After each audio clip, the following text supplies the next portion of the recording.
nugira ubwoba rasta ni freestyle rasta kuri bindi hustler kuri mic ndatesa aho ncanka pasa umwasi nka mesa byanse nka rasa ziga nka kasa.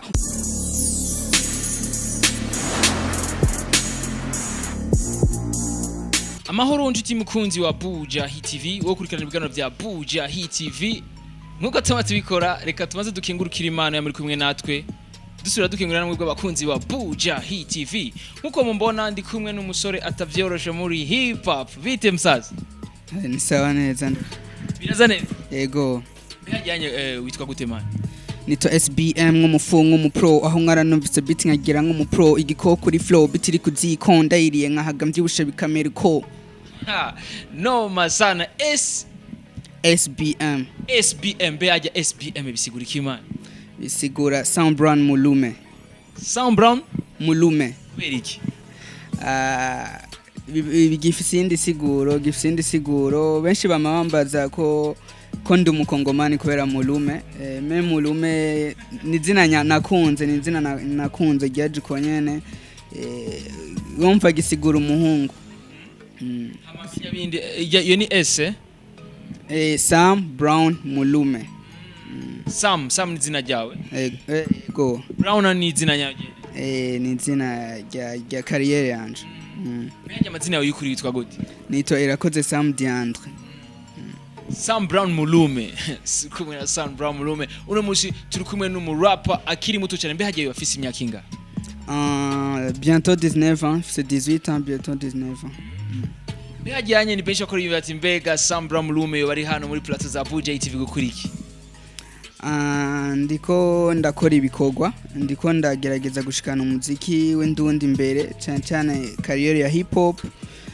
Nasanze nkora na production kubanzi ni SBM on the beat aho nagerageje gukora Afro Burundi just ama Afro ndayaha abadanseur bazitambize nka challenge dukeneye ko n'abatamvyi baza baratamba Afro ziwacu zitiriwe Afro Burundi zikozwe na SBM on the beat. SBM on the beat mbe hajya kuba uririmba ukasubira no kuba producteur ukasubira kandi ukaba n'umunyeshure birakorohera man?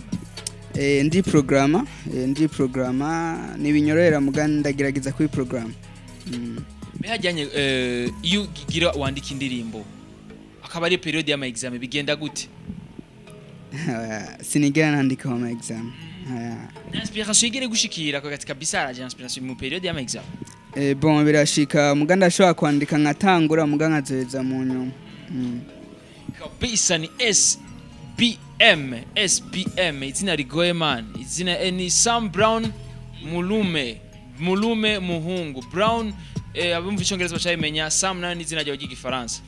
Igifaransa cyangwa English? Kabisa mbe hajyanye bafise indirimbo zingahe Sam? Bafise indirimbo zishika kuri 5 aho meruka kurekura niyo song yitwa Danger. Benshi barayizi yitwa Danger narekuye le 1er février à 18h. Ego niyo mpamvu ndose nakanya ko gutumira abakunze umuziki ndundi binje kuri account yanje ya channel canke kuri YouTube bandike Danger by SBM bazoca bayumva. Kuri kwashimye kwita Danger man? Byanjemo en plus muri ico gihe hip hop ni yari imeze neza mu Burundi. Imeze gute nkawe ku ruhande? Ku ruhande rwanje yari imeze nabi mugabo. Urashobora kutugirira couple ya mbere? Couple ya mbere nje nuzitanki amaraso ugurura ndaje ndicaye ikoko kiri danger nje nko mujesh iyo mvuye hari danger hari all black hari danger nje nk'igikoko kuri flow nk'igikoko kuri rap nk'igikoko nje fise briquet nasurube yaruba muri ke kugikibuga ni gwanje nugira ubwoba rasta ni freestyle rasta kuri bindi hustler kuri mic ndatesa aho ncanka pasa umwasi nka mesa byanse nka rasa ziga nka kasa ukekukabaza bakunzi nkahaza yo ace tumva muri all stars team kuririmba kunoje vyamyari dream iyo nkeneyo ndondeza ka beef ndakoreka ico bita edif nugira ubwoba rasta nigiye muri Casablanca ikimoko nk'umujesh nugaranye muri jail none ubu ndi umugang namenye nkiri muto gucapiga icapo aho abakuru batugisha gutwara idarapo umuto n'umufuko tala ni pantalo nagize pocket bacama izina ry'umupro nyita SBM nk'umufungo umupro aho nkara numvise beat nkagira nk'umupro igikoko kuri flow bitiri kuzikonda yiriye nkahaga mvyibushe bikamera uko nge mvyibushe bikamera uko nge nkagira iki ndayiriye nkahaga mvyibushe bikamera uko ndayiriye nkahaga mvyibushe bikamera uko bro kubera iki man beat kubera nkaze nyene muri hip hop kabisa mbe hajya anye kuba waragiye mu vy'umuziki wagiye ufise intumbere yahe man nagiye mfise intumbere yuko umuziki mu Burundi wondiha wo turiha twese abaririmbyi ego niyo ntumbero nanafise ahanini cyane mbe hajya kuba uvuga yuko wagiye mu vy'umuziki kugira ngo umuziki uzokurihe kandi bwa mbere waratubwiye yuko n'umuziki warifuje ko uteza imbere mbe hajya umuziki right now mu Burundi uramaze gutera imbere canke mu muziki uruhande rwiwe uramaze gukuriha ko nambwe mbona umuziki w'u Burundi nambwe mbona ugeze ku nambwe nziza uri kuriruka ndabona ko ikuriruka me nashaka gusaba abantu bafise ama radio ama TV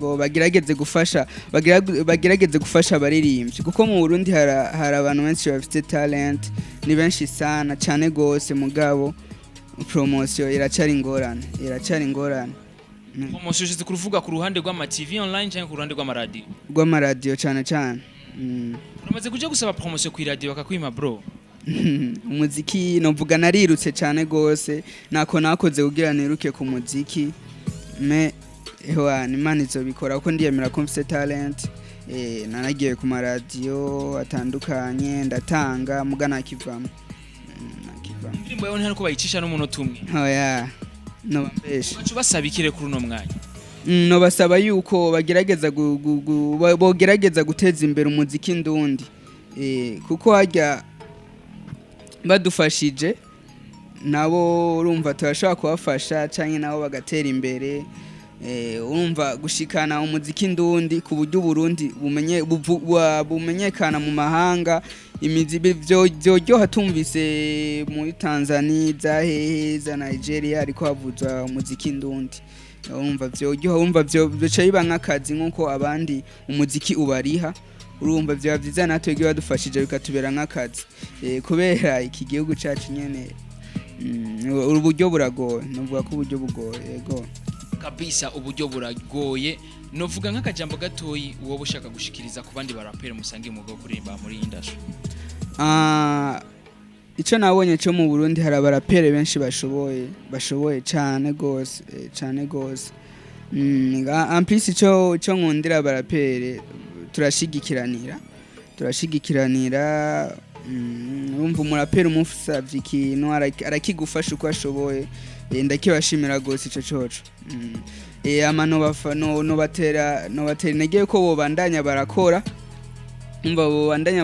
industry ya hip hop nahimenyekana kuko hip hop nawo iri mu kintu mu Burundi kitavuzwa gose iri mu kintu mu Burundi kitavugwa gose kandi ari mu dihe uryoshe yego novuga ni nka zihe collabo yo bafise amaze gusohora n'abandi baririmbyi ndafise collabo meruka narekuye le 1er janvier ndi kumwe n'umukobwa atavyorosha yitwa IG arimba rap novuga ko aririmba sindamenya neza style yiwe maze kumva ariko aracana arashoboye vraiment arashoboye aririmba R&B rap gake